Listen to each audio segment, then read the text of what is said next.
any day-to-day life.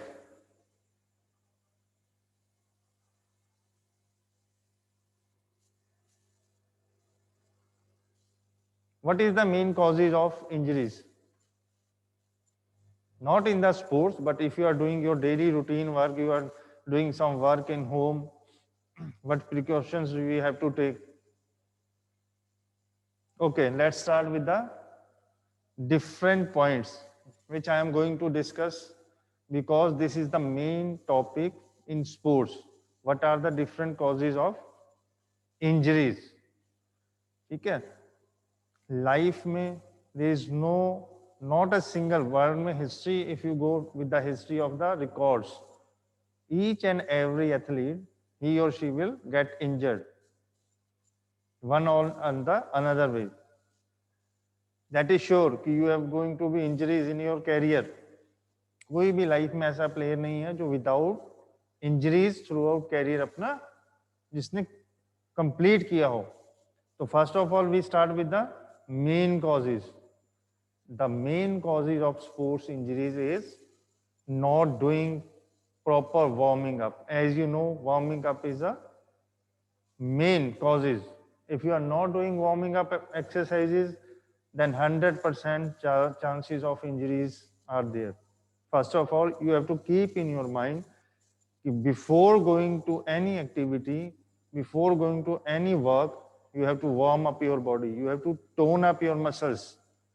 As you know, if you are sitting and we have to same time stand and go for a 100-meter race, 100% muscle pull is there, muscle cramp is there.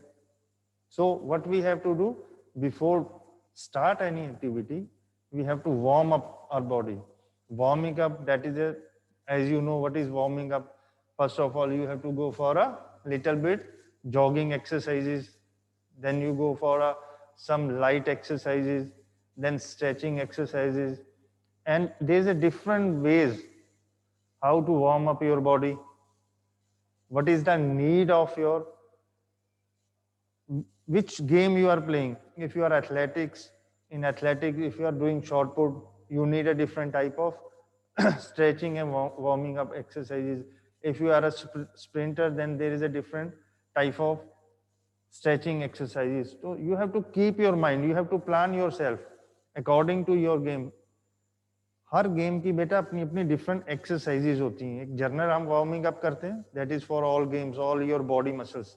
We have to warm up our body according to the journal. पूरा आपने general warming up कर दिया body को, top to bottom, bottom to top. After that which activity you are going to do, आपकी game कौन सी है, आपका इवेंट कौन सा है, according to that we have to plan ourselves. If we have to shot put throwing events, then we have to little bit stress on shoulder muscles, back muscles, hip muscles. ठीक है, तो आपका हर game का different criteria होता है, but warming up is must. If you are going without warming up directly, there is 100% chances of injuries.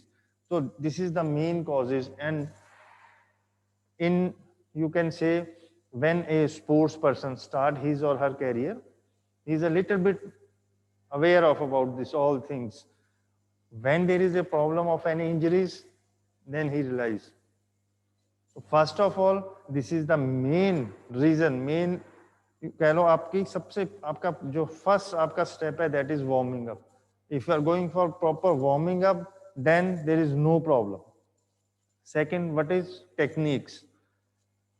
Whenever we start any activity, any sports, so if we are doing wrong way of practice, techniques, skills, जिसको हम बोलते हैं आपका styles हैं, if you are not doing proper, we are not using proper, not proper using techniques. Techniques means कि अगर आपने किसी चीज को थ्रो करना है, तो there is some criteria, there is some rules, there is some techniques कि how you have to release the ball.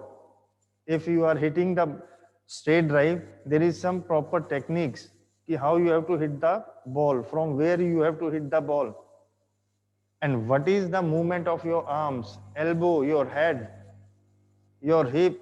That is all regarding the techniques. If you have a good techniques, then what happen? Your execution, your result will be up to the mark. हम बोलते हैं ना, अगर जिसकी technique अच्छी होती है, जो प्लेयर्स की टेक्निक अच्छी होती है, वो देखने में भी अच्छा लगता है. If you are playing any game, who is this? Divya. Anurag, now my voice is audible to all? Yes, sir. ठीक है. Yes, sir. ओके. टेक्निक का बेटा बहुत ज्यादा रोल होता है. आपने वर्ल्ड क्लास जितने भी एथलीट देखे होंगे, जितने भी स्पोर्ट्स पर्सन देखे होंगे, तो जो उनकी टेक्निक होती है वो according to that game perfect होती है. If you have a perfect in your technique, then what, there is a less chances of injuries. आप अगर एक चीज को स्ट्रेट लिफ्ट करके, बैक लिफ्ट कम करके मार रहे हो, एक को ज्यादा लिफ्ट करके मार रहे हो, ठीक है, एक थ्रो आप राउंड आर्म मार रहे हो, एक ओवर आर्म मार रहे हो, बट राइट जो टेक्निक है अगर आप उसको यूज नहीं करते हो, नेचुरली आपके शोल्डर में प्रॉब्लम आ जाएगी, आपके एल्बो में, टेनिस एल्बो में प्रॉब्लम आ जाएगी. That is all regarding technique. If you are not holding any equipment of any game properly, then there is a chances of injuries. So first of all, we have to warm up our body properly. Then next step, we have to use proper technique. Technique means according to that particular sports, there is a different skills, how to execute different techniques. जो आपने execute करनी होती है particular strokes के लिए, वो आपकी proper होनी चाहिए. देन नेक्स्ट आपका एनवायरनमेंट. योर एनवायरनमेंट अगर आपका not according to the need of the game, अगर आपका एनवायरनमेंट गेम की जो नीड है उसके अनुसार नहीं है, उसके आपको क्या है, आप खेल रहे हो ग्राउंड में हॉकी, ठीक है, you are playing hockey, and but throughout the life you are playing hockey in clay, आप ग्रासी ग्राउंड में खेल रहे हैं, but whenever you go for any activities, international level tournament, there is a astroturf. What happened, you can't play there. So that is the main reason. उसमें आपको injuries भी हो सकती है, वहां पे बॉल बहुत फास्ट चलती है, you have to run very fast. If you are running in outside the road और रोड रनिंग कर रहे हो, आप एथलेटिक्स की प्रैक्टिस कर रहे हो, सैंड में कर रहे हो, और आप when you are going for any competition, तो आपका क्या होता है, track that is synthetic track, वहां पे आपको नेल्स, स्पाइक्स, शूज के साथ भागना पड़ेगा. Then there is a, you feel entirely different scenario over there, वहां पे डिफरेंट आपको क्या होगा, भागने में प्रॉब्लम आ जाएगी. तो जो आपका एनवायरनमेंट जो होता है वो that is according to the need of your game. अब मडी एरिया में कहीं पे आप प्रैक्टिस कर रहे हो, आपको पता नहीं है कि ये स्लिपरी है, तो then there is a 100% chances of injuries. Next आपका होता है बेटा क्लोथिंग. आपका जो फुटवेयर है, आपने कोई भी अगर गेम खेलनी है, स्पोर्ट्स आपने करनी है, तो सबसे पहले आपको एनवायरनमेंट देख के अकॉर्डिंग टू आपका कंडीशन ऑफ वेदर, आपकी क्लोथिंग, आपकी गेम कौन सी है, आपने कौन से क्लोथ वेयर करने हैं, ठीक है, वो आपको नॉलेज होनी चाहिए. अगर आप बहुत टाइट क्लोथ्स पा के कुछ एक्टिविटीज कर रहे हो, तो दैट इज कॉज रीजन आपको किसी भी इंजरीज का कर सकती है, ठीक है. अगर आपका फुटवेयर प्रॉपर नहीं होगा, if you are running on the track without spikes, if you are playing football without studs, if you are playing cricket, if you are going for if you are suppose bowler, fast bowler, and you are not wearing spikes, then what happened, you can't run on that particular turf. जो wicket होती है cricket में, जहाँ bowler भागता है और जो जहाँ पे बैटिंग होती है, we call that turf. That is very hard. If you are not using that spike shoes, you will not get the, what happened, you will slip over down, क्योंकि उसमें वो इतना हार्ड होता है, उसको ग्रिपिंग करने के लिए वो नेल्स, स्पाइक्स लगी होती हैं. Same if you are batting, you are doing, if you are going for bat, you are batsman, what happen, उनके स्टड्स लगे होते हैं जिनको रिपल्स बोलते हैं, ठीक है.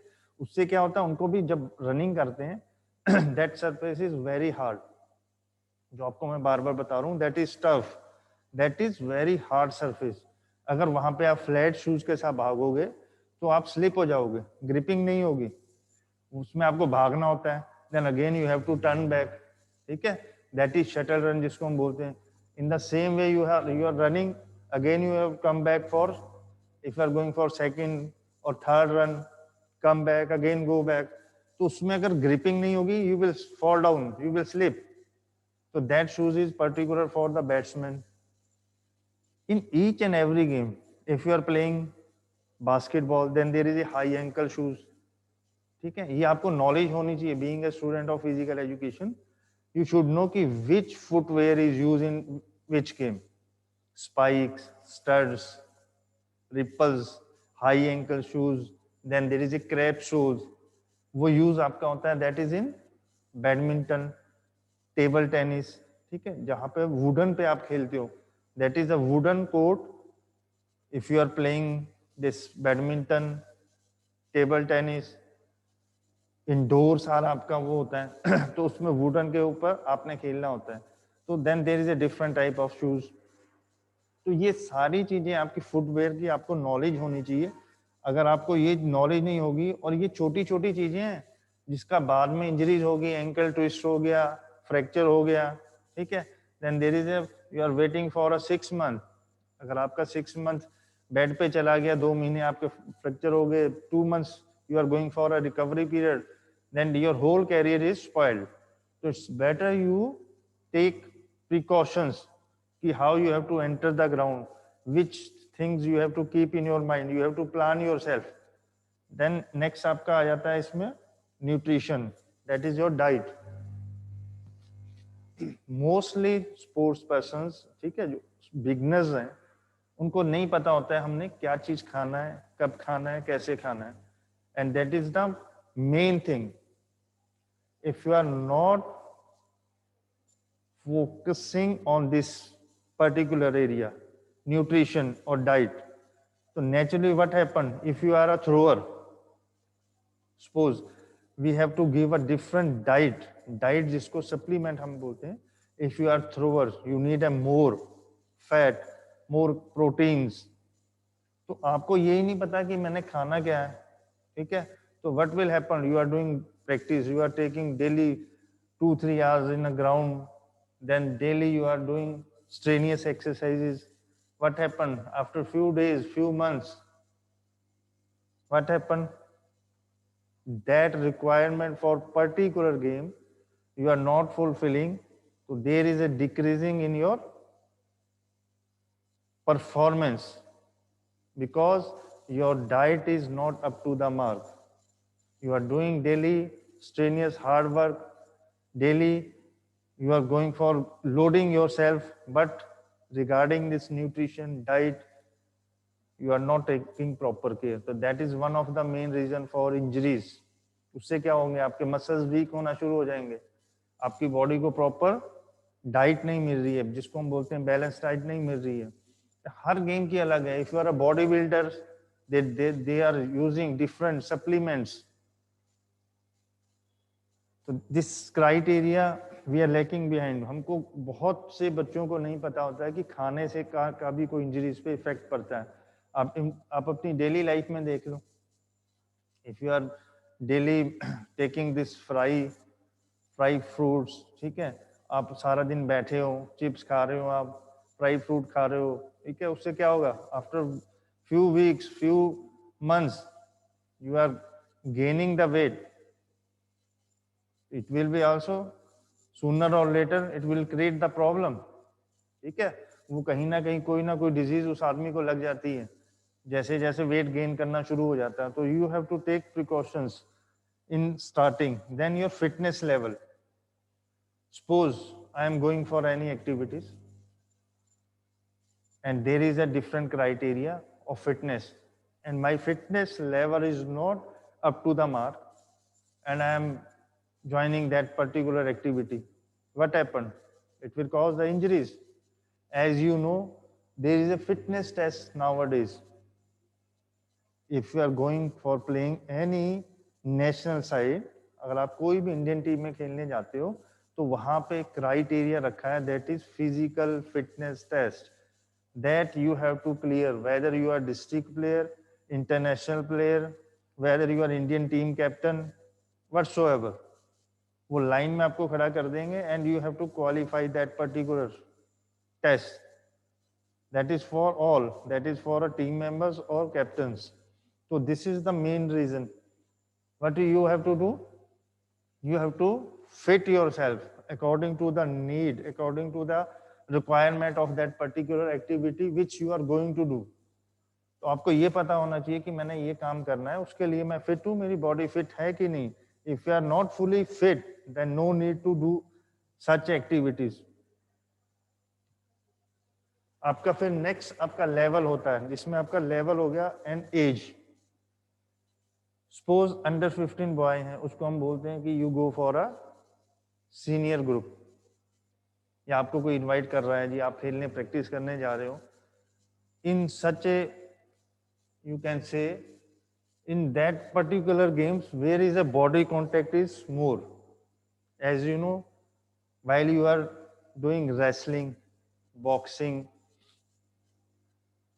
and some of the this karate, judo, where there is a body contact, you should be aware of that, in which age category you are playing and which weight category you are playing, because these all categories are weight categories and age categories. If you are going for to participate in boxing event, there is a weight categories: lightweight, bantamweight, heavyweight. So according to your weight you are participating. ये नहीं कि आपने किसी overweight में जाके अपना शुरू कर देना. तो व्हाट हैपन, जो आपसे ओवरवेट होगा वो आपसे स्ट्रेंथ में भी ज्यादा होगा, तो दैट विल हार्म यू. तो आपको ये माइंड में रखना है कि हम किस एज लेवल पे हैं, हमारा वेट कैटेगरीज क्या है, हमारा लेवल ऑफ फिटनेस क्या है.